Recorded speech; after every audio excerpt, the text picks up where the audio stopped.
Hello, everyone. Welcome to the Ryan Pyle podcast. On the show, I've got Adam. He was here a few months ago. So, if everyone wants to learn all about Adam and his journey into real estate, you can go to podcast number 39. But now, today, Adam and I are just going to catch up. Looking forward to it, Ryan. Excellent.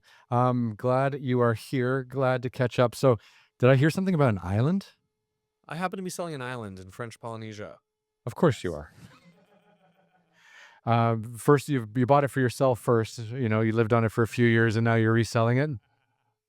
If only. Yeah. No, it's a French gentleman who's in the car dealership business, purchased it about 6 years ago, completely renovated it, and we are now selectively marketing it.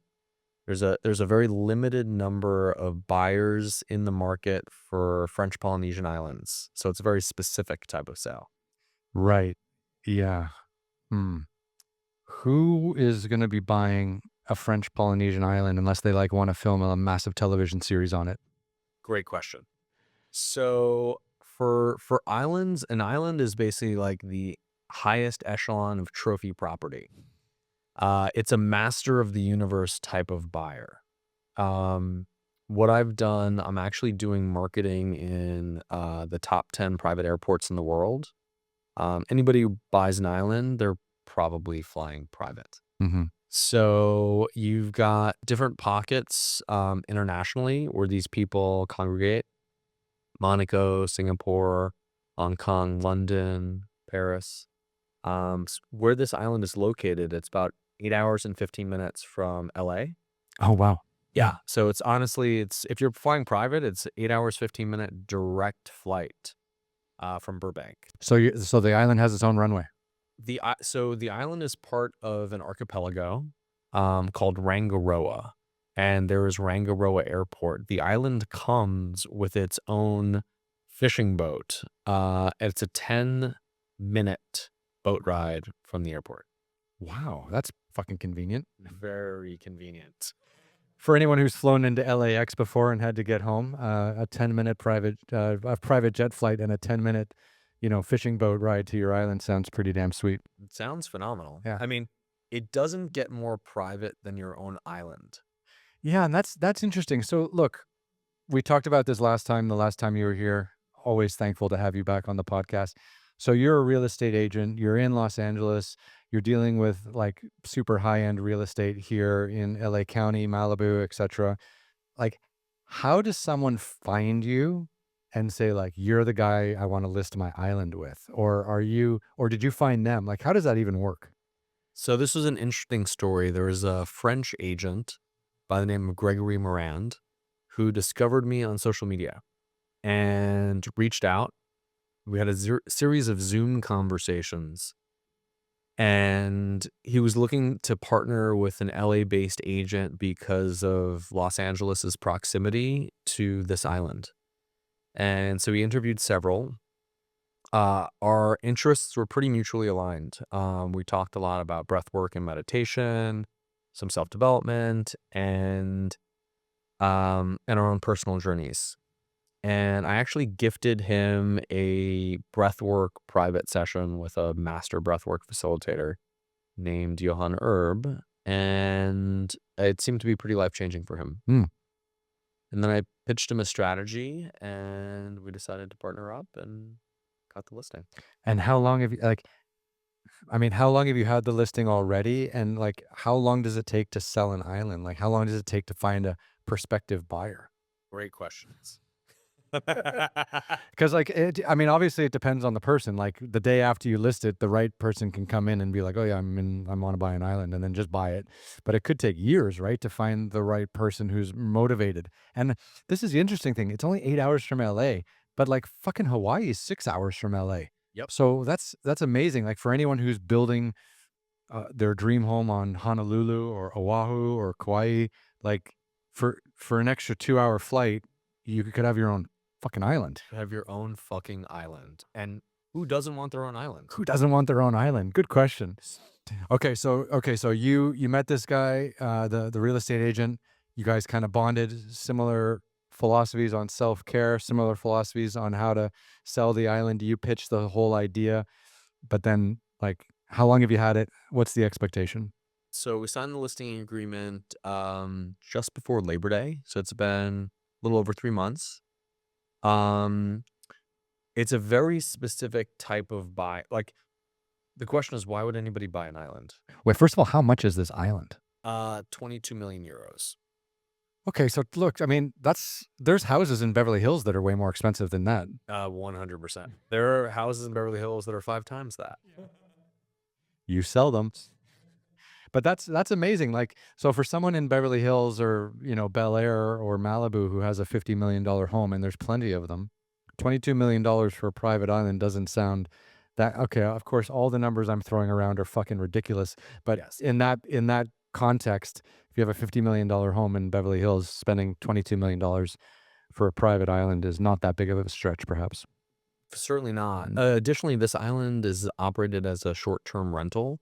So it's like an exquisite, exotic destination for a vacation. Mhm. Um, and it generates annually close to $2 million Really, just as a rental. just as a rental. Yeah. So fully turnkey, everything renovated in 2023. Solar, rain recapture, staff of 6 plus an award-winning private chef, completely dialed. Have you been out there yet? Not yet, but very shortly. Yeah. Very, very shortly. Because that'll really, like, that's how you really sell it for you, right? Is like when you can put, Experience it. right? Like put your feet in the water, like feel the sand beneath your toes and be like, holy shit, I'm in the French Polynesian island. Yeah.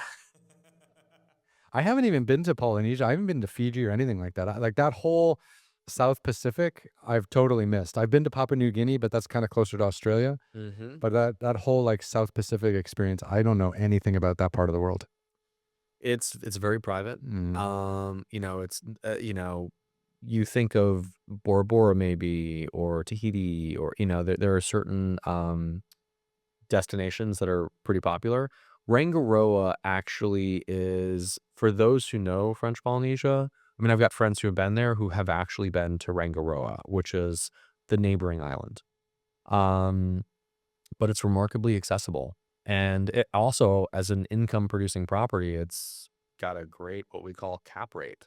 Yeah, because if it's 22 million to buy and it's kicking out like 2 or 2.5 million a year, that's like 10% Yeah. return on investment every year, which is pretty good for property. Which is phenomenal. If you can find a 10 cap in LA, you're a genius. Usually, if you find a 5 or 6 cap, you're doing great. Yeah. But the taxes here are the thing that is so confusing. Like okay, so you have to understand, like I've lived in Hong Kong, I've lived in Shanghai, I've lived in Dubai, and all those countries, they don't have property tax, and they don't have any tax on selling property if you've made a profit. Yep. So carrying a property is pretty cheap, and then of course it's all upside once you sell it. So that helps like pump the real estate market. But here in LA, the real estate market is fucking bananas, and you're taxed everywhere all the time. I don't understand how that works. Like, I don't understand how there's no capital flight. Well, people are moving out of LA. Really? Yeah. Yeah. I mean, there's been a flight to Austin, a flight to Miami, quite a bit. But I'm really glad you brought up the tax issue because if someone were to buy a $22 million estate in LA, that's a $250,000 per year tax bill. But this island is technically on French soil, and the annual tax bill for a 22 million euro island is only about $5,000. How is that possible? I am curious myself, but it is. Yeah. So hold on, go back a sec. So you just said if you were to buy a $20 million property in Beverly Hills, you'd be paying 500, 250. 250 per year just in property taxes. Yeah. So you'd have to rent your own home from the government for 250,000 a year Yeah. after paying 20 fucking million for it. Yes. That's huge carry. Like, people don't understand how expensive it is to like own a home in this town. And that's just the taxes. That doesn't include fire insurance. If you're looking at a really nice property in Malibu, fire insurance is probably 6 figures. Really? And that's not tax deductible. So is 6 figures a year? Yes. Hold on. So if I were okay, so let's assume you're buying like a modest home in Malibu, which is like $5 million. Okay.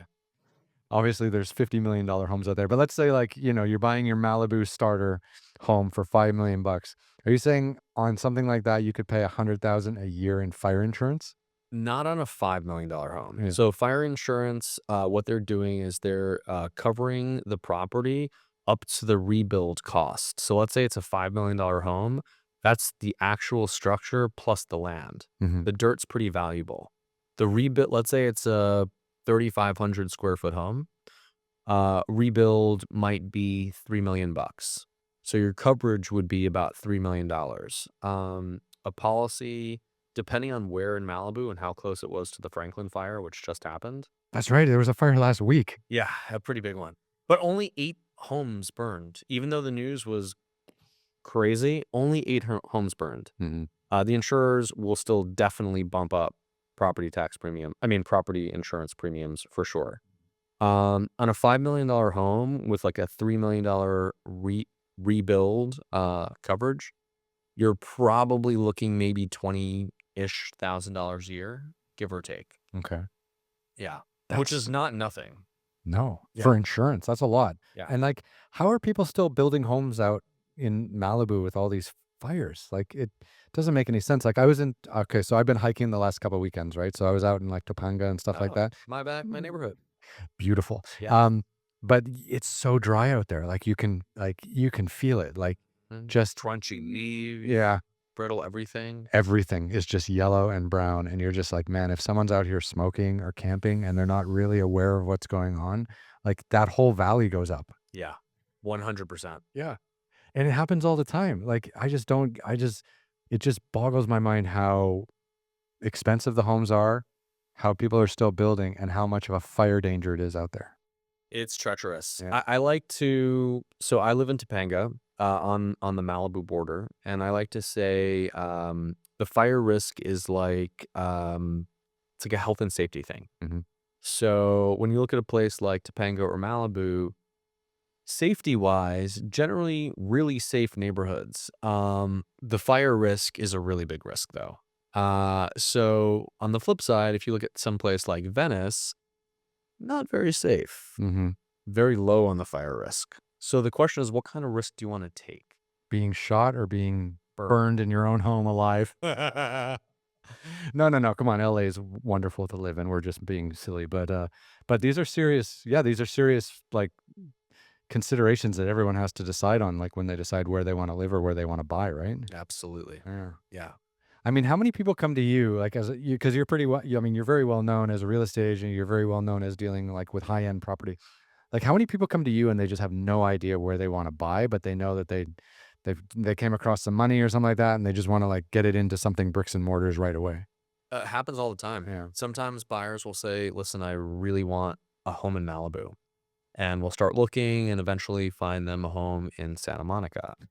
Right. Because oftentimes buyers don't know what they want until they step foot inside the door. Mhm. This particular buyer wanted some nature. They wanted some privacy. They wanted access to hiking. They actually didn't want ocean views. Mm. And so, in my previous career in film, we would say, what's the note behind the note? So this note was, I want a house in Malibu. The note behind the note was, I want nature, I want greenery, I want tall hedges, I want privacy, I want safety. And we found that in Santa Monica. Wow. I mean, how frustrating is that for you? Honestly, it depends how long it takes. Yeah, I spent 3 years trying to find these people their dream home, and they finally found it. Yeah. Yeah, I mean, sometimes it's a treasure hunt. Mhm. Sometimes it's you're exploring, you're feeling places out. I like to say a buyer really wants to feel the magic of a home. It's not just, I want a 5,000 square foot home with 6 bedrooms and da da da. It's like, I want to feel incredible and expansive in this home. I want to feel abundant. I want to feel protected. I want to feel held by nature, whatever that might be. And until you experience it, you don't also know what's possible until you see it. Mhm. And a certain design aesthetic can change everything. I'm selling a place in Malibu right now that is one of the most unique designs of any home I've ever seen. And the response from buyers touring is just, oh my God. How did this couch is unbelievable. It's built into the living room, you know? It's it's a fun process. That's amazing. I think you need to like just I'm just speaking off cuff here, but let me know if I'm wrong. Feels like you need to be incredibly patient. Needs Makes me feel like you also need to be able to be a bit of a mind reader, like the note behind the note. Yep. And then number 3, you have to be like the world's best treasure hunter. It helps to be a good treasure hunter for sure. Yeah. Instincts are important. I had a situation recently where the first home that I sent to a client, she loved, but didn't want to pull the trigger on the first home that she toured. I sent it to her first because I had a really good feeling about it. She ended up buying it, but it took the road to get there, took a little bit of time. Somebody else opened escrow first, thankfully pulled out. Sometimes the home chooses the owner. Hmm. So I think she was destined to own this home. I mean, that's an interesting strategy. Like, because sometimes when you show someone something perfect in the first instance, they love it, but then they're like, well, I can't just buy the first thing. I need to look at other things, right? So, like, as a real estate agent, do you show people like 3 or 4 things and then slip in the one that's perfect for them at like number 5? That would be, Oh, you okay with that? excuse me. Wow, that was a big one. I need to get one of those sneeze cough buttons. I haven't figured that out. Sorry, everyone. I'll just yeah, I'll edit that out somehow. That was universal confirmation. Tissue in the corner if you need it. Thank you. No worries. That would be a great strategy. Right. Honestly, it really would be a great strategy. I've never quite done that. I usually get really excited when I see something that I feel is like perfect for somebody, Right. and I just off the cuff just share it right away. Hmm. And sometimes sometimes a buyer wants to go on a little bit of a journey before they make their final decision. Yeah. And I like to tell buyers, like, listen, if the home checks 85% of your boxes, lean in and take it seriously. There's no perfect home. Really. No perfect home. Yeah. Makes sense. Yeah. You go ahead, help yourself there. Yeah. It's pretty, it's such a complicated process. Like, cause you can imagine, you okay with her? Woo! Um, I'm trying to keep the camera on me while you manage your nose there. Better? Good to go. Okay. So it's very interesting. Like, because if I was like, oh, I just found $20 million in my backyard or something like that, I would want to look at like if like the way my old school mind thinks, like I'd want to look at least 10 places before I made like a big purchase, just as an arbitrary 10. Um, and then hopefully the one I would want would be one of those 10. But if some great real estate agent like yourself was like, I know you, I read you, I can feel you, that's your house. And I'd be like, yeah, that's my house. I'd still want to look at 9 more. Everybody does. Everybody does. They want to make sure they're making a great decision. They want to make sure they're not rushing into it. Yeah. The thing is, you never know when the right home might present itself. It could be the first, could be the 111th. Hmm. There's no science to it. It's almost like for an island, you never know when the right buyer is in the market for a French Polynesian island. It's like you're fishing. It's an expedition. It is. And I mean, I mean, like for the island example, because that's quite unique and quite extreme. Like, how proactive can you be when you're listing an island versus reactive? Like, okay, you've got the deal with this French real estate agent. They have rights to the island. They need someone in LA to work with. You partner with them. You start advertising in some private jet stuff. But really, like once you've done that, you kind of just have to sit back and wait. Yeah, what I like to do is it's almost like positioning a property in a place to get discovered and waiting for the right invitation. So it's about being strategic on where you market, which conversations you're having with which people. People who buy islands oftentimes buy art, fine art. So you think about where do these people, where do they vacation? Where do they socialize? What do they do lifestyle wise? And then thankfully I've got a pretty affluent network. I can tap into a bunch of tastemakers in that network and start some organic conversations and spread the word organically. Are people who buy islands even on social media? Like, I'm just wondering because I see advertisements or stuff too. Like, I'm on this one channel on Instagram, for example, and they just sell land all around the United States, right? So they sell like 150 acres in Montana or whatever like that. And I love this because I'm going to buy land somewhere someday and like build a home in the middle of nowhere. Um, well, after I'm done this podcast. But, that's something that always interests me, but I'm sure there must be other channels out there that just advertise islands all the time. Um, if there are certain agents who will specialize. Very, very few in LA. There are a couple Mhm, that I'm aware of, at least. Um, a lot of these islands are sold off market. Actually, they're not actively like publicly marketed. mhm. Sometimes sellers don't want uh people to know that they're for whatever reason, privacy reasons, secrecy reasons. But there would Sometimes still be a transaction record of the amount or something like that. yes, Yeah. there sure will be. It's a little bit different in France. Things are done via notary. There are definitely for sure records of title transfers and all that stuff. In LA, it's a little easier to search. Mhm. Um, but yeah, I mean, I think it's really about how do you tap into a black book of billionaires? Like, do you know who do you know who is in your black book of billionaires? So you start seeing those conversations first. There are other avenues, wealth managers, business managers. There's some people I can't mention by name, but there's somebody I know in New York who caters to the ultra high net worth individuals. He's actually got a software. It's like household management software Mm. that some of the wealthiest families in the world use.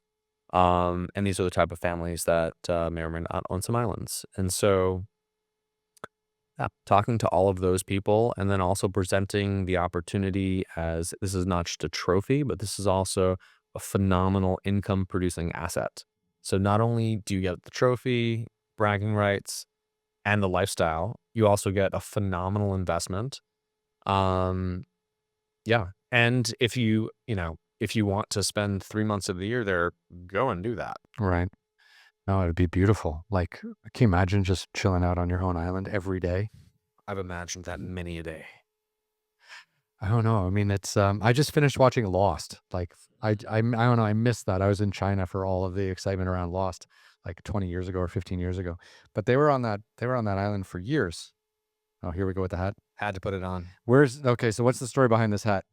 So this hat maker, Stopanga, his name is Busto and Son.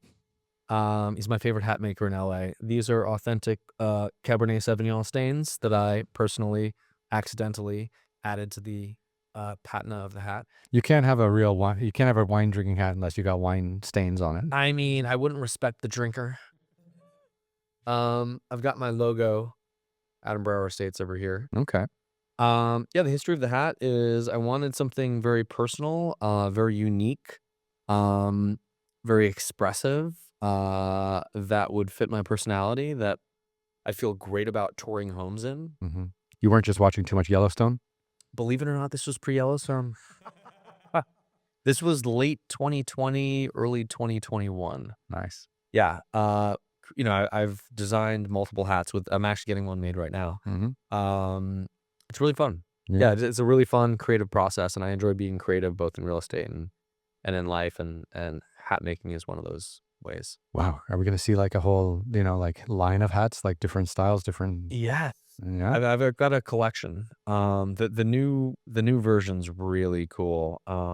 You can see the crease here. This crease is supposed to mimic the shape of the face because the hat sort of bisects the head, so you want symmetry between top and bottom. Okay. I see that. Yeah. Yeah. The new version is a really interesting curvature. It almost looks like a shawl the way it's kind of curved over.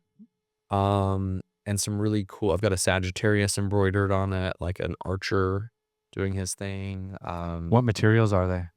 It's like rabbit. Hmm. Um, it's silk on the inside, the liner. It's got a it's got a leather liner over here, and I'm doing a double bow that's it's like a tie-dye. It's hard to explain. I've never seen anything like it, to be honest. I designed most of it last night. It's fresh in my mind. It's great. Yeah. Over another bottle of wine. Yeah. So like, would you ever make like a leather one, or like where are you headed with this? I would say yes. I mean, it's interesting. So in real estate, to tie it back, the main metric is how many meaningful conversations are you having with somebody who could either buy, sell, or refer somebody who can buy and sell real estate. And so how do you have those conversations? And I've noticed when I'm wearing a really unique hat, people come up to me and start asking questions. Mhm. And I see hat making both as a really fun creative pursuit and also as a great way to potentially meet some new people. Like a conversation starter. A conversation starter. Right. Yeah. I mean, if somebody has a really unique hat, I will actually walk up to them and start talking about their hat. Well, that's why they're wearing the hat, because they want people to come and compliment them. Exactly. So you're playing hard on the human psyche. Deep, hard, absolutely. Yeah, that's- And I'm creating a flight of hats in the meantime. Well, that's amazing. That's great. Well, hopefully, like, it's something you can also do for your clients, right? Like if they buy a home, you can throw in a custom made hat and make sure it fits in the whole thing, and that'd be quite cool. That's quite unique. Quite unique, and I actually do that. Yeah. Oh my God. So, okay. So the island is one big property you're on. What else is out there that's going to melt people's brains with regards to price tags and locations? There's a new property that I plan on listing end of February. Jetliner views over all of Los Angeles. Absolutely stunning. It's over 20,000 square feet on over 3 acres. About 50 million. 50 million. 50 million. Yep. I would say it's the home was created and designed by the current owner. The views are hard to describe because they're just the top shelf views. You can see the entire sprawl of Los Angeles. It's gated, it's private, has parking for almost 20 cars subterranean. So That's crazy. Underground parking for 20 cars. underground parking for 20. It's got underground, I want to say for 15 or 16, and then a carport that'll hold about 4. Mhm. So yeah, parking for 20. If Is you want this in the Hollywood Hills? Is it in what, Laurel Canyon? Where is it? the hills of Beverly Hills. Okay.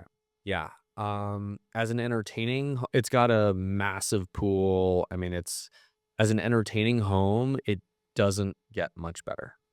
This isn't P. Diddy's new place, is it? This is definitely not. Sorry, I had to take another crack at him. I've been making cracks at him for a while now. It's been fun. Oh my goodness. I mean, easy target. Very. But when you're talking about like Beverly Hills real estate and, big fancy mansions and stuff like that, it's he had one of the best. I remember this. Total aside here. I remember when P. Diddy made his first, I want to say like he made his first, not billion. I don't think he's a full-on billionaire, but he made like his first like $500 million, right? And obviously he was a rapper, but he was an entrepreneur. He had lots of businesses, things like that. And I remember he bought the house next to the Playboy Mansion. And he's like it was a childhood dream, because in him growing up, I guess the Playboy Mansion was this like iconic place of white wealth and white power and white privilege, I suppose. And he wanted to buy like the mansion next to it, and that was like some goal he set for himself when he was like 16. And then he ended up doing it, and then he obviously had parties there, and now he's in jail. But that's an aside. But Very slow. I just love the fact that he actually just did that. I mean, what he did with the house is obviously a problem, and I guess allegedly illegal. But it's quite cool that he did accomplish that goal from being 16. I there are a lot of things that I respect about his hustle. Also a lot of things I do not respect about what went on behind the curtain, for sure. There's another 10 houses up there that are doing the same thing, so it's not that bad. He just got caught, I think. You might be right. Definitely right. It's the holidays. It's going to be, I tell you, like the Halloween parties in this town, the New Year's Eve parties in this town, like the stuff you hear is just ridiculous. Debauchery. I recently went to a party at an undisclosed location that was theatrical beyond anything I had ever seen. Mm-hmm. I'm talking like forest nymphs who were bathing in the forest, all kinds of circus performers, fire dancers, everybody in costume. Yeah, it was pretty magnificent. It's good. Okay, so let's get back to this $50 million property. So $50 million properties. I'm guessing that the property tax on that would be like 500,000 per year. The property tax on that would be, yeah, a little over. It would be probably about 600,000 per year. Now that's deductible against your personal income taxes, and Mhm. anybody who buys $50 million home is probably pulling in some serious coins. They can probably use that right off. But yes, Wow. yeah. And you said the original owner and the original designer are now selling it. So how long did they live there before they decided to put it on the market? About 18 years. Oh, wow. So this is like a lifestyle change sale because like obviously they're probably leaving LA or something like that. Exactly. Yeah. That's exactly what it is. Because I mean, if you built your own $50 million home, you'd fucking live in it and die in it. Like that's a fucking trophy to live with, right? Absolutely. Mm. And this is a trophy. This is a monument. This is a testament to the good life, I would say. Yeah. Well, that's it because a lot of billionaires, when they do come down here and want to buy big homes and stuff like that, they just buy the biggest thing they can find because they entertain in it, right? They come onto their compound, for a week or whatever, and they don't leave. People come to them. They have dinners there. They have parties there. They have all their meetings there. They don't. Everyone comes to them. It's a totally different lifestyle than we're living. Yes, it's a wonderful place to hold court. You never have to leave. I mean, never have to leave. Yeah, that's the best. No LA traffic. None. Yeah. Yeah. So how long have you had this listing for? I actually don't have the listing quite yet. Mhm. The plan is to list it end of February, just at the start of like spring buying season. It's somebody that I've known for a little while. Yeah, who's in my circle. How much are you competing with these selling sunset people on Netflix, this Oppenheimer group? Pretty often. I just did a deal with somebody on the show. Mhm. I like to, competing, sure, absolutely. There are some huge agents out for the same listings all the time. I like to differentiate myself in different ways. So I really focus on what I bring to the table as opposed to what they bring to the table. Yeah. How competitive is it being a real estate agent in such a market like Los Angeles? Like, because, the New York has the Property Brother guys, they're quite famous. Actually think they're Canadian. Someone told me that the other day, but I can't remember. But like here in LA, like there's so much, at least it appears through public and social media and television and all that kind of stuff. Like the the competition amongst real estate agents for these prized properties, is so difficult. Like there's so many people. Like how do you like win these sellers over to get them to trust you to sell their homes? Great question. So there's a lot of competition. There are so many agents out here. In terms of great agents, it's a much smaller pool. You're at the top of it, obviously. I like to, I'm doing pretty well. Yeah. Um, it all comes down to relationships and experience, track record, and trust. So I think it's extremely important that the seller establishes a high level of trust. It's a business partnership. Any one of these listings is, I mean, essentially, it's a new business where you're partnering with the seller, fully aligned in the outcome. And in an ideal world, the seller really trusts the realtor and knows that the realtor is absolutely proficient and experienced, knowledgeable, and phenomenal at what they do, and will listen to the realtor. So I think establishing trust is extremely important. How hard is that listening bit that you just mentioned? Because I mean, like, if you're worth like, if you're buying $50 million homes, you're probably worth a couple $100 million. Like, and then it's like, well, how many of these people like think they know everything? Most of them. So how hard is it to get them to buy into this partnership? It depends on the seller. Like I've noticed usually as part of the process, you walk in, if you don't know them, if it's the first time you've ever met them, they're gonna size you up. They're gonna check out the car that you're driving, the shoes that you're wearing, the watch that you've got on, your clothes, how you present yourself, your confidence, et cetera, et cetera. Um, I think that and there are so many subtleties and nuances to that first meeting. There's the body language, the eye contact, the cadence of speech, how comfortable you are, how confident you are. I like to go into those situations as relaxed and well dressed as possible. Yeah. Um, every seller is different. So every seller, I often ask, what are you looking for in a realtor? Mhm. I want to know directly. Like oftentimes they'll say, I want someone who's going to spend a lot of money to market this property. Mm. I want someone who's going to treat this as a real priority. I want someone who's going to actually be doing the showings. And are you responsible for the marketing budget, and are you responsible for scheduling all the showings and stuff like that? Like, is that 100% on your shoulders? Yes, Okay. 100%. Mhm. So when are you gonna start showing this $50 million property with the views all over LA? End of February. And is there gonna be an open house? Can I come? Like, what's the deal? Absolutely and absolutely. I gotta see it. You can't tell me about these properties and then not let me at least come and see them. Would love to host you. Yeah, because I know you do. I know you do open houses. I get your messages all the time. I'm sorry I haven't been out. Most of them been out in like Topanga and Malibu and stuff like that. But this one seems a little closer to home. Yeah, this is probably 20 minutes away from here. Amazing, Yeah. amazing. But like again, even 50 million, like, because you think some of these really rich people out there, like, has anyone just been so blunt and just been like, I want to list this property for 50 million. How many $50 million properties have you sold? Honestly, I would think I would get that question more often. Yeah, that's what I would ask. Yeah. So usually the way it works is you walk into the home, the seller tours the home, and the larger the home, the longer the tour. So while on that tour, you're getting to know each other a little bit. Hopefully there's some decent rapport, some banter maybe, kind of a feeling out process.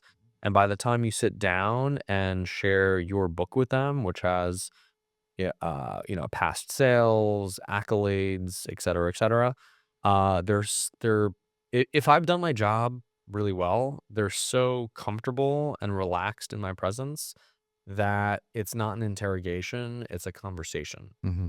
Um, And you're and dealing directly with the seller, like with the people with the real money. Like, you're not dealing with a property manager or their business manager, or are you ever dealing with like an in between, or are you actually dealing with the actual buyer, or sorry, the actual seller, the owner? on the listing appointments, it's the seller. Okay. What I'll do is I'll do a pre-listing interview where I'll ask a series of questions and find out like, how I'll also have pulled title, so I'll know who owns this place, Mm. even if it's an LLC. All right. Um, sometimes the introduction is a business manager who's introducing me to the principal, but the listing appointment, always sitting down with the principal. I want to deal directly with the decision maker, and ideally all the decision makers. If it's a couple, if there are multiple trustees, if it's a trustee sale, Hmm. something like that. Mm. That's interesting. Yeah, because it would get so complicated. Like, a lot of people everywhere around the world, like, they use companies to buy properties, they use trusts to buy properties if they want to keep it in the family, all that kind of stuff. Like, you're not just dealing with one buyer buying it from another buyer sometimes. Absolutely. Sometimes you're dealing with trustees who don't get along with each other. Oh, that's got to be epic. It's epic in the worst of ways. Because some people might want to work with you, and then they can't all agree on how much to sell it for. And then when some buyer comes in, some people like the new buyer, some people don't like the new buyer. Like, that's just got to be a shit show. It can be a nightmare, and it's interesting when sellers are really particular about who buys the home, even if the price is right. I've had situations where the sellers ask for bios on the buyers and then ask to do a call with the buyers before accepting an offer. Why would that be? Like, as long as you get your money, who gives a shit? I would agree with you. But certain people are really particular and they want to know if especially if they built the house, they want to know who they're passing it down to. And my response is generally that buyers don't want to be interviewed before their offer is accepted. No, that's crazy, right? It's like, if I got 50 million and the bank says I'm ready to go, like, don't check out my resume and find out that I did something silly when I was 17 or something like that, right? Absolutely. And also, what if the buyers and sellers don't get along? You don't want to deal, you want to, as an agent representing the seller, My fiduciary is to the seller to make sure that they're protected, that I'm guiding this transaction the right way. I don't want to ever put them in a position where they could accidentally sabotage their own deal.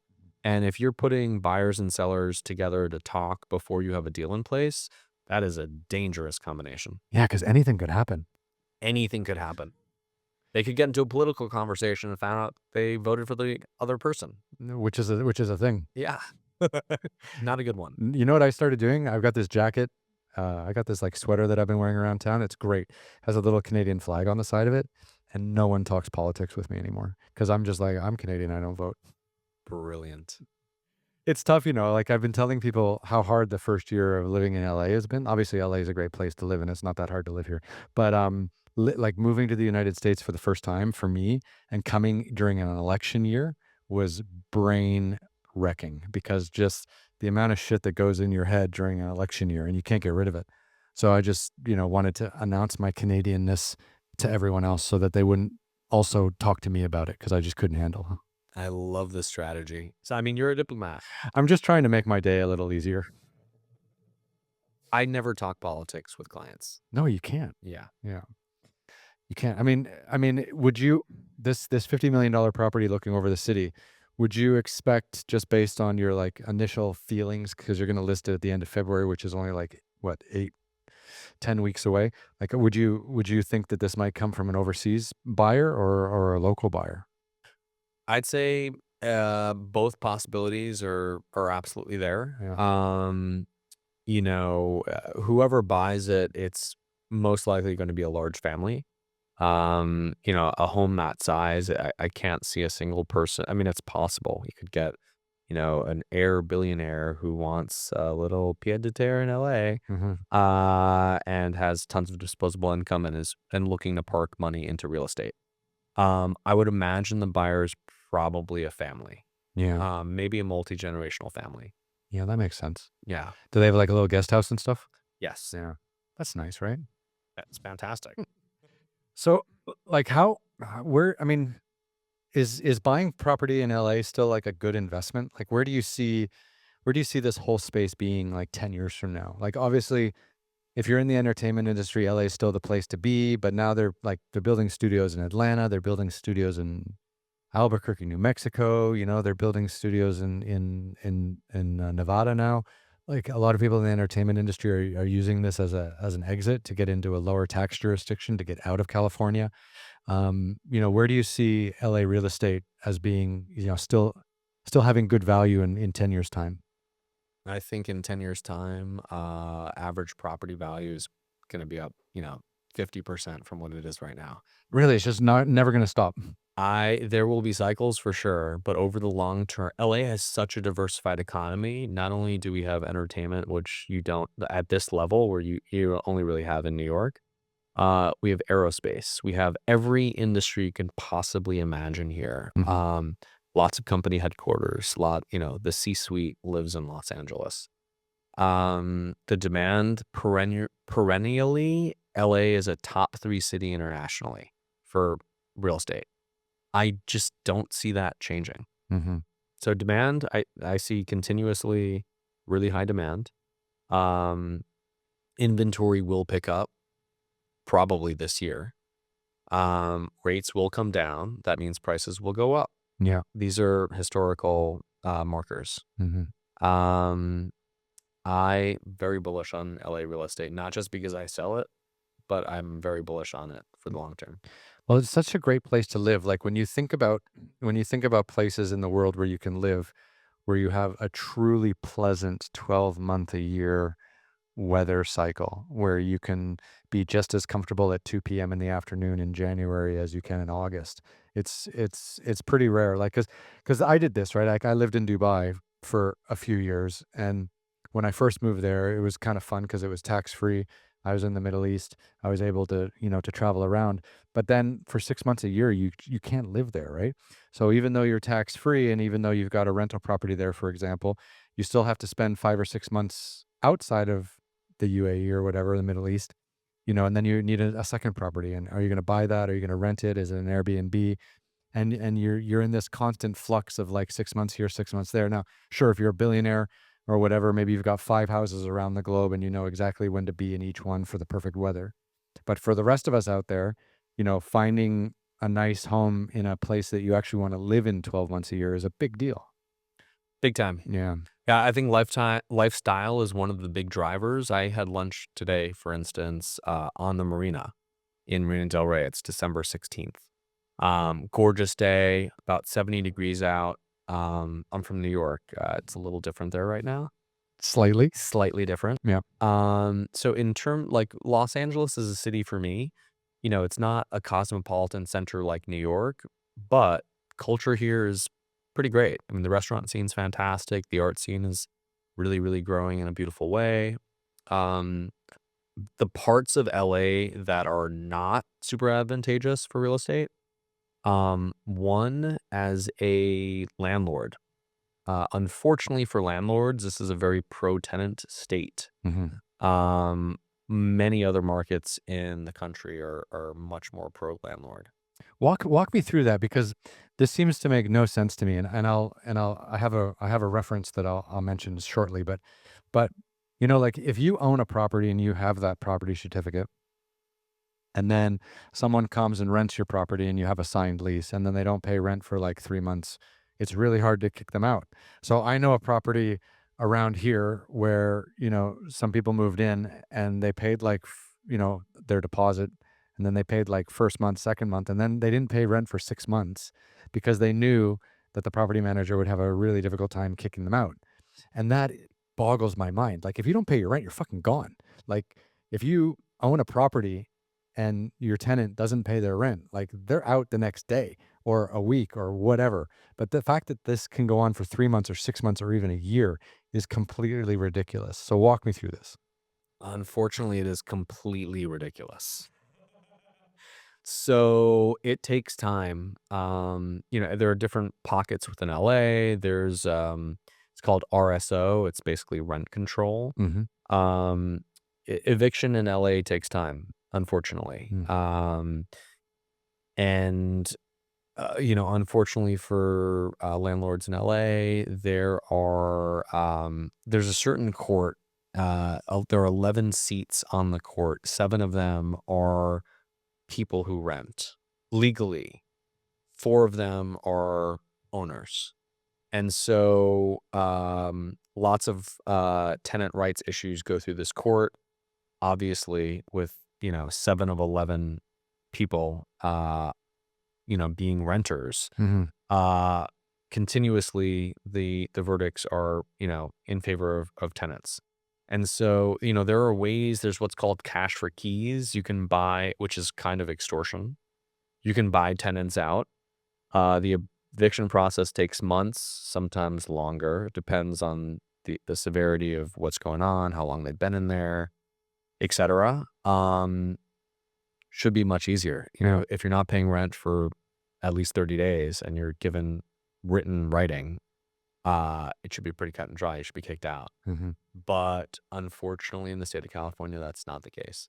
I mean, so who's buying all the property? Like, if the property in Los Angeles and LA County and Malibu and all this stuff, like, is it just being bought by people who are using it as a primary residence, or people who are so rich they don't mind leaving it empty for months at a time?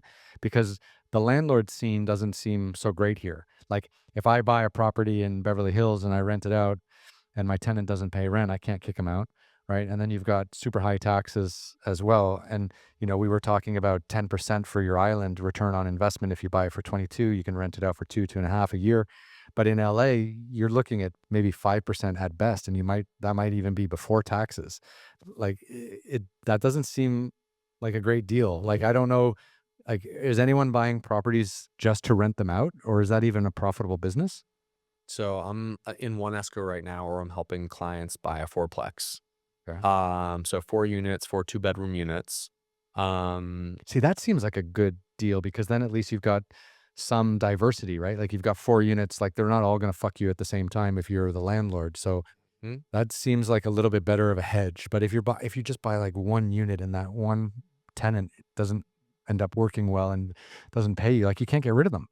No, I mean, I had a situation. I actually wasn't involved in this situation, but a friend of mine, who's also a realtor, owned a property, used to be his primary residence, bought another property, moved into that. His former primary, he turned it into an income property. He rented it to tenants. During COVID, they had a rental moratorium, which I don't know how that could be constitutional, but basically tenants did not have to pay rent.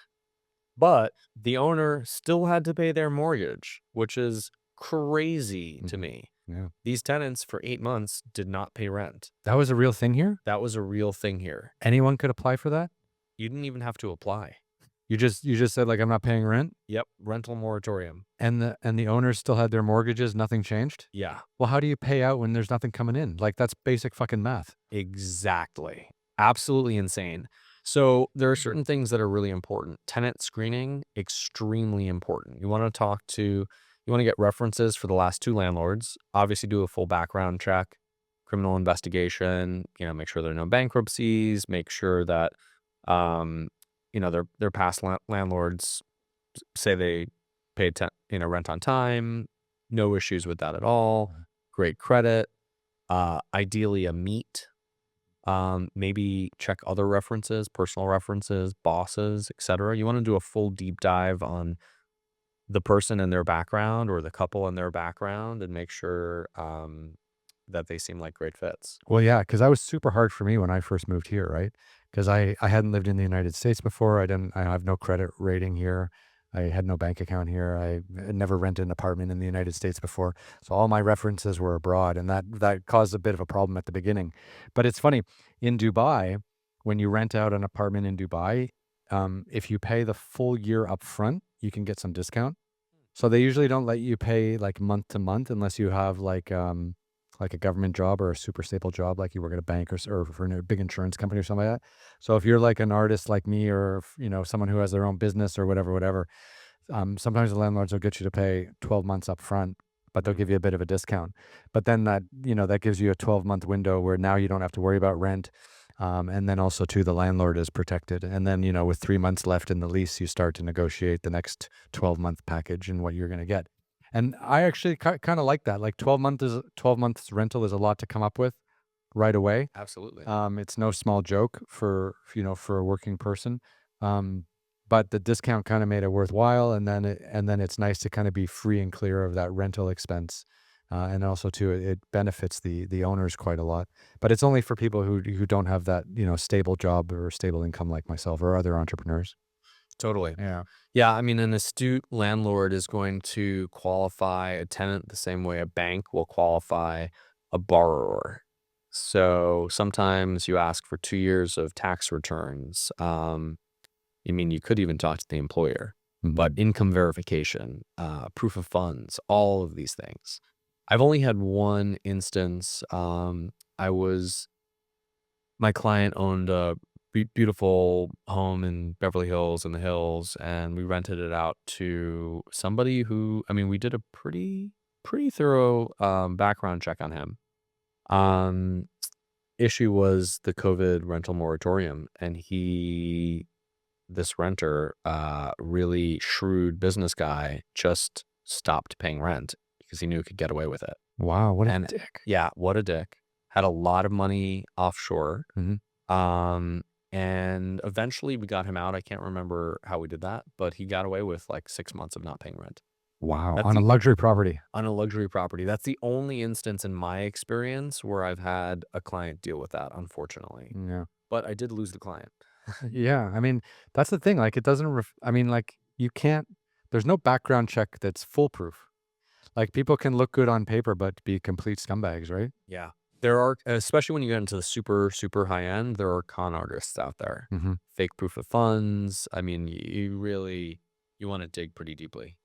Have you ever dealt with a client that, like, paid Whoa. Oof. Have you have you ever dealt with a client that paid in, cryptocurrency or Bitcoin or anything like that? I've negotiated deals in crypto. I've never closed a sale with crypto. Bitcoin's at 107K right now. Yeah. Thrilled I got in. Um, yeah, I've never I've never closed a deal with crypto. I've had people use crypto as proof of funds, though. Is it legal in the United States or in California to do that? You can go through a clearinghouse, where prior to close of escrow, they'd have to liquidate their crypto, Mhm. transfer it into US dollars, Yep. and then use it. But Yeah. yes, Okay. Yeah, because like if you had $20 million in USDT or one of the stable coins or something like that, that's essentially, converts straight into US dollars. And that's something that you could use to buy a home or an island. or an island out there for any of our crypto friends. You should be advertising in Dubai. I am. Oh, good map. Or just exclusively do the Monaco and Abu Dhabi F1s as well. Yep, Monaco as well. That's good. That's good. Yeah, because in Dubai, for example, like you can use cryptocurrency as legal tender to buy assets like property and cars, even though cars are not really an asset. But like all of the luxury car companies and luxury real estate companies, they all deal in digital assets for their buyers, and it's fueling another round of like massive property booms in Dubai these days. I'm just curious if that's even happening here. It was really, it was in the conversation in 21 and 22. I mean, advertising listings, seller accepting Bitcoin, all of that. Had a lot of conversations around it, but ultimately most buyers, paid cash. On the super high end, a lot of buyers will leverage their portfolio, as part of the down payment when they're working with a private bank. Hmm. Just especially in a higher interest rate environment, as opposed to paying all cash. If they have the assets, they can pay, let's say, 25% cash down and then 75% leveraging their portfolio at a much, much lower interest rate than 7% right now. Which is what you get for a mortgage. Exactly. Yeah. So like, what's the going rate if you leverage a portfolio? Like, could you get it down to like 3 or 4%? 4% potentially, depends on the bank. Um, yeah, I mean, I've seen under 3%. I mean, sorry, I've seen under 4% in the 3% range before. Okay. Um, yeah, which is great. It's about half of, the average 30-year fixed right now is about 6.75%. That's crazy. Yeah. I mean, if you had to borrow money to buy a $50 million home like your one in the hills, You you got to. shouldn't be buying a $50 million home. Well, this is the other question. Like, what percentage of your clients are coming in just paying cash for the whole thing and walking away? So I sell the gamut. I mean, I do ultra high end and I do, $1 million condos. And you So specialize in podcast hosts, right? exactly. Did You I? nailed it.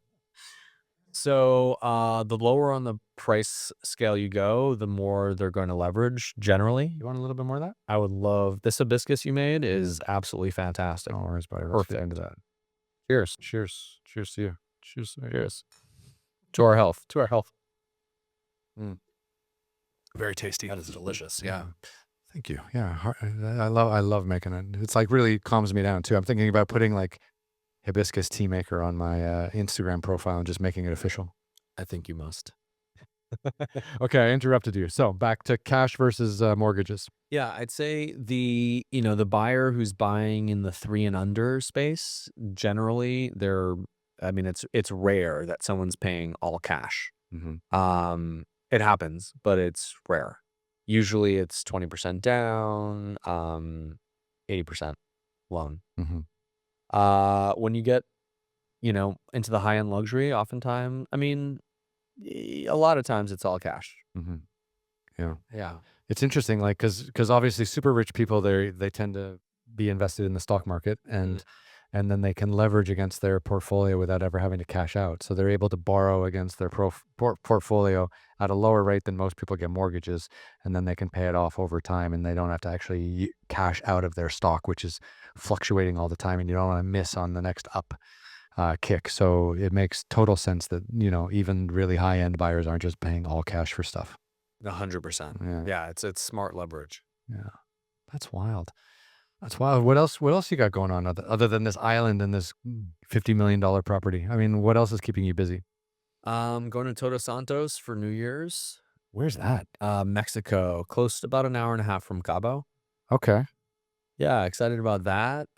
Just got back from Costa Rica, Nosara. Wonderful retreat. Okay. And Health and wellness focused? health and wellness and tantra, actually. Oh. How is that? Eye-opening, pleasurable, wonderful. Okay. Yeah. Have you gone down there to do like a full ayahuasca experience? I have sat with ayahuasca in the Amazon. Yes. I think we talked about that on our first round. Yeah. That was absolutely life-changing in every possible way. And how would you rank the Costa Rica trip? Very different. Mm. I would say my ayahuasca experience, I was also, in a couple at the time, was just absolutely blew my mind beyond description. Costa Rica, there wasn't any plant medicine involved. I thought it was really enjoyable, really informative, lush, beautiful, and a great retreat. Mhm. I wouldn't say it was completely life-changing. Mhm. It's nice to be down in the tropics though, surrounded by jungle and rainforest and ocean instead of concrete and jungle and traffic. 100%. And one of the reasons I live in Topanga is that I'm also in a forest. Yeah, Not tropical. not tropical. No, it's quite nice out there though. I've been doing, like I said, I've been doing quite a bit of hiking out there the last couple months, slowly starting to like get back into it, and it's beautiful. Like you can literally spend 2 hours climbing up a mountain and then get beautiful views over Malibu and the Pacific Ocean. It's 100%. Really It's nice. world-class hiking. Topanga is the closest state park to a major metropolitan center in the country. Yeah, that's powerful. Yeah. It's great for the lifestyle. It is. It is. Like I think that's just another great selling point of LA, right? Is just how close you are. I mean, obviously LA is a concrete jungle full of crazy, very famous traffic, but you're just surrounded by nature in every direction. So I've been getting up at like 6:30 in the morning on Sundays and driving out and then doing these hikes, and then I'm back by like 10:30, and there's still no traffic. It's perfect. Amazing. Thrilled you're doing that. Yeah, yeah. I got to give you a call. We got to get you out. Please? Yeah, you're close by, right? You live right there. I'm right there. Yeah, Yeah. I'll definitely message you next time we go out. Hopefully over the holidays if you're not traveling. Um, I'll be back between, just before Christmas and New Year's. Okay. Yeah. Good to know. Good to know. So I mean, do you have any other big properties kind of coming up, or have you closed any properties recently that we haven't talked about yet? A few. I'm in a really big escrow right now, um, in Malibu that I'm really excited about. Um, yeah, in another sizable escrow in Topanga. This home is actually like a dream home, Hmm. for me. Okay. Although I'm not the one who's buying it. How hard is it to sell a home that you consider to be your dream home? I mean, it's a great experience. I'm a little bit envious, if I'm being honest. Hmm. This home in particular, it's on just under an acre. It has the deck game of this home is outstanding. The views are just endless. It's got a cedar wood hot tub. It's got 2 saunas, one indoors, one outdoors, As needed. as needed. I mean, sometimes you want a sauna indoors when it's cold outside. Exactly. Why not? It's earthy, it's organic, it's wood and glass, it's fully protected, it's gated. It's in my favorite neighborhood, which is in the current neighborhood where my home is. Hmm. Um, yeah, I'd say it's enjoyable and also it's aspirational. Okay. I like to say real estate is when you're stepping into these homes, it can be a manifestation practice Hmm. where I sometimes wonder and feel into how it would feel to be the owner of this home. Mm. It's very expansive. It's very fun. Hmm. That's a headspace you like to put yourself in so that you can understand maybe what you're trying to get out of it or what aspects you want to show the potential buyers. I would say, more so, like, I like to discover the home. If I'm representing the buyer, I like to discover the home with the buyer, feel into it, and then share, for me, what I love about it. Additionally, as a manifestation practice, if I do love the home, I like to feel into how extraordinary it is to experience the home as if it were my own. Hmm. Because I will be making a new home purchase in the next year, which I'm really excited about. Oh, wow. So the famous real estate agent now has to buy his own home. Yes. So how hard is that process for you to buy for yourself? I mean, it's not easy. Do you know what you're even looking for, or are you just gonna view 100 properties until you find one you like? I think I know what I'm looking for, yeah. Yeah. I mean, I know the location for sure, and the type of view for sure. Well, walk me through this because you're an interesting guy, right? Like, you've lived in New York, you've lived in LA, you've been in the film and entertainment business. Now you're selling real estate. I'm sure everyone out there wants to know like what the real estate guy is actually looking for in a home for himself. Mm. So, I'm looking for a nice plot of land that's private, expansive, lots of trees. The trees could be directly on the property or the trees could be on the park across the street from the property. I want expansive views, lots of natural light, really great indoor-outdoor flow. In terms of size, probably 4 bedrooms, um, at least 2,500 square feet, great deck, not too hilly. So, which in Topanga, a lot of properties are hillside. So Yeah, it's intense, isn't it? it is intense. Yeah. And also with, water erosion and stuff, it can get a little complicated. Ideally, there's an ADU, What's that? an accessory dwelling unit. So it's a separate structure on the property that can either be used as an office, as a rental property, um, that's just separate from the house. Okay. Yeah, those are useful for like when relatives come over and stuff. Exactly. Yeah, because you don't want to let them in the main house, those filthy Of animals. course not. Never do such a thing. No. No. House guests are the worst. Okay, so are you looking for this in the same neighborhood, like also Topanga? Like exactly in the same neighborhood where I live, Yeah. which is called the post office tract. Okay, nice. Yeah. Um, I'm just I'm just curious. I'm wondering exactly where that is. Because I Do you know take the state park on Entrada? I think that's where I go hiking. It probably is where you go hiking. Yeah. So it's close to the hike. Okay. I think the street that I park on is called like Helena? no, it's like Stunt Street, I think. Okay, that's the other park Okay. on the other side of Topanga. Okay. Yeah, yeah, yeah. So I'm on the south side of Topanga. You're on so the Topanga, the mountains go in an interesting direction. So do you make a left on Fernwood? On Fernwood. I think I make a right. Are you coming from the valley or are you coming from PCH? I'm coming from the valley. There you go. Yeah, I take the 101. There you go. Yeah. So you are making a right. Yeah. Okay. So if you took Topanga Canyon Boulevard, made a left on Entrada, which is several minutes before you hit Fernwood, then you'd go up to the state park, which is on my side of the canyon. Okay. And you're looking for a place in that neighborhood specifically. Yeah. Okay.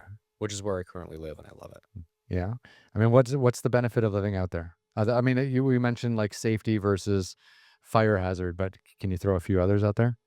For me, community. A lot of my best friends live in that neighborhood. Access to my favorite hike.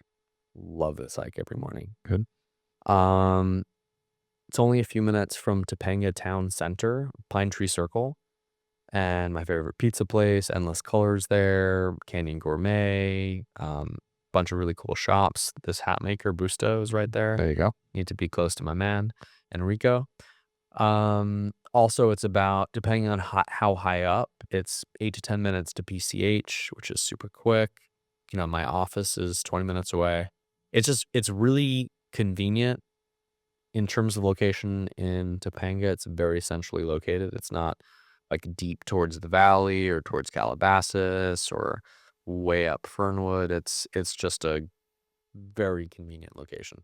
That's interesting because for anyone that wants to live in Los Angeles, like you have to choose whether you're going to live in something small and super central or get exactly what you want, but maybe have to live a little further outside the city. Like that seems to always be the kind of decision making that you have to do. And then of course, LA has zero public transportation. So if you're not where you need to be work wise or socially, then you're just driving all the time. I mean, so for you to like have found your happy place in Topanga, which is a little bit what you're what like 20 minutes, 30 minutes from Beverly Hills, you're Yep. 30 minutes from Santa Monica. But for you to find like your happy place there is quite interesting because you're a little bit further of a drive, but also you found like some kind of like secluded wilderness. Yeah, it's a forest mountain. Yeah. When I drive home, it's like my shoulders drop a little bit when I enter the canyon. My breaths get a little slower and deeper, Hmm. relax more. And this neighborhood it's considered the Beverly Hills of Topanga. It's the reason it's called the post office tract is because it's the first neighborhood that had mailboxes. You used to have to until the 60s, you had to drive to the post office to pick up your mail. Yeah. Yeah. That seems about right. That's wild. Because I mean, like, no one would have lived in Topanga in the 60s. Like, it would have been empty. A lot of hippies, Yeah. a lot of musicians, a lot of artists. Well, I still see that. I still see advertisements for like spa retreats or yoga retreats or Pilates retreats in Topanga and stuff like that. So there's a lot of like self-care, physical fitness, Mm, nature, connecting with nature. That's Topanga seems to have that whole industry covered. big time. A Yeah. lot of yogis, a lot of sound healers, a lot of plant medicine practitioners. Mm. All of that exists there, and also lots of really wealthy people too. Yeah. Who are just looking to be a little bit outside the chaos. Yep, they could be celebrities looking for anonymity. Yeah. Interesting. Okay. Well, that's nice. So last time you were on the podcast, you were talking about you were trying to develop your own estates and trying to build your own homes and Mm. buy your own land and stuff like that. Like, how has that progressed? Because obviously that would be kind of a step up, right? Where you're buying land, designing homes, building them out, and then selling them. Like, have you made any progress on that front? Yeah, so I've decided to start flipping actually, Oh, which is a much faster horizon. Generally 46 months between acquisition and sale. Um, Ultimately, I would love to start designing spec homes. That full process, depending on where you're doing it, could be like 4 years. really? 4 years to turn it around? Mm-hmm. Oh, Yeah, buying the property, whether it's a tear down or flat land, doing the entitlements, getting the permits, and then usually about 12 months for the build. And if you're in coastal commission, it could be, easily 2 years to get the permits. oh, really? Because what building on the coastal area is much more difficult than building inland. Yes, it's a different set of approvals. I'm helping an international client right now, buy a piece of land in Malibu that is already RTI, which is ready to issue permits. That will be much faster because the second we pay for permits, it'll be probably 12 to 15 months between start and completion. Hmm. But if you're buying just land, it'll take a long time. So what is it like? What is it? So if you buy a piece of land, like you can't just build on it right away, and like you have to what get approval for? Does the design of what you want to build have to be approved? 100%. Yeah. So usually bring an architect in, they'll draft up plans. You'll get the plans to a place where you're excited about as a buyer.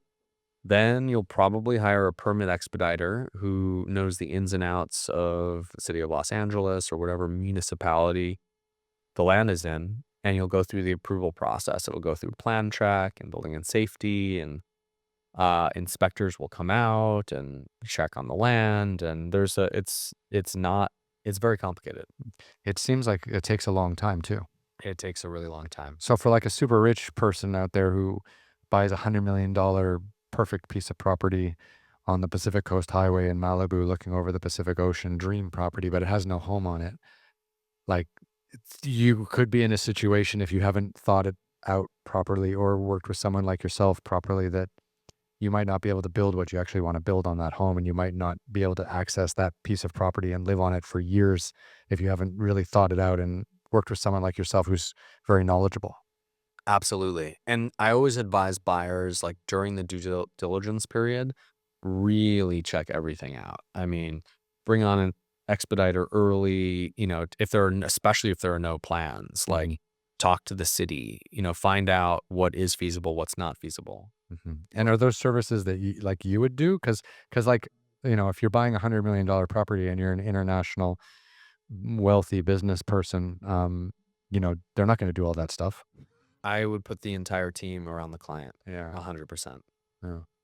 That's crazy. I mean, yeah, because like, let's say you wanted to build two homes on a piece of property instead of one, like the government could say no. Yep.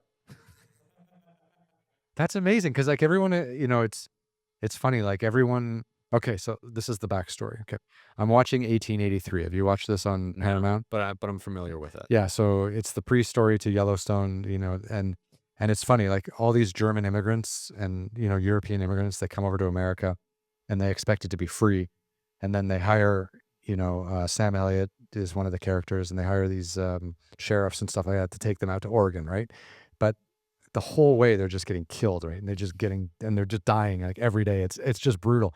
But the whole time they're like, I thought America was supposed to be free. Like I thought America was supposed to be free. And it's funny because like I came here and like I was like, okay, time to live in the land of the free and home of the brave. But actually nothing's really free. Like the amount of permitting, the amount of red tape, the amount of just checks and requests and all this stuff you have to make is exhausting and nothing moves quickly. Like for me, I don't mind because I'm giving it my first rung through here. I'm not a super, super high net worth individual, but if I came in and bought $100 million home or $100 million, I would want my fucking home built on that tomorrow without anyone telling me what I can and can't do. Right. So it's just crazy that, you can't just do what you want. And it could take you like 12 to 18 months to actually have a property there or actually have a permit so that you can even start construction. Yep. It's definitely crazy. There are certain safeguards in place for health and safety and stuff like that. You want to do feasibility surveys and et cetera, et cetera. But yeah, it's nuts to think. I mean, I would imagine at the turn of the century, it would be much, much easier. Yeah. You would, right? You think like things would be moving much faster and that like, there would be some way to fast track or expedite, high value properties versus, your normal run of the mill stuff so that because at the end of the day, like you want these people to come in and buy these pieces of land and pay taxes and pay property taxes. Like it's always funny, like people always are afraid of the hierarchy between the rich and the poor. And it's like, oh, rich people get things done so fast and they can do whatever they want. But they pay for it, right? Yeah. And if that ends up as tax dollars and it benefits the local community somehow, I don't know what happens in California with tax money, but it doesn't feel like any of it goes into the local community. But if you're contributing, then people would want that versus other people who come in at a lower price tag and maybe don't benefit as much, don't pay as much taxes. But you think like they'd make this stuff as quickly as they can. Because the moment they can have a home there, they can call it a residence. And then the moment it's a residence, they can start charging tax on it. I agree with everything you said. We're supposed to argue. This is supposed to be the arguing podcast. So, how important is like social media to what you're doing these days? Because obviously you're very active on Instagram. I tag you on your Instagram all the time when we do these events. Like, how important is it for you to be, making videos? I know I see your videos when you're listing new homes, when you're doing open houses and stuff like that. But how important as a tool? How important as a tool has that become for you? I'd say very important. For brand awareness, also to reach outside your direct sphere of influence. You want to, especially if you're going out for really big listings and the competition's fierce, you want to differentiate yourself. You want to make sure that obviously you've got a high number following, and you're a quote unquote thought leader in the space. And social media is one way to do that. And do people actually like compliment you on, the work that you put into your social media? And does that actually help you build confidence with potential sellers? Yeah, for sure. I mean, the island listing came from social media. Oh, really? Yeah.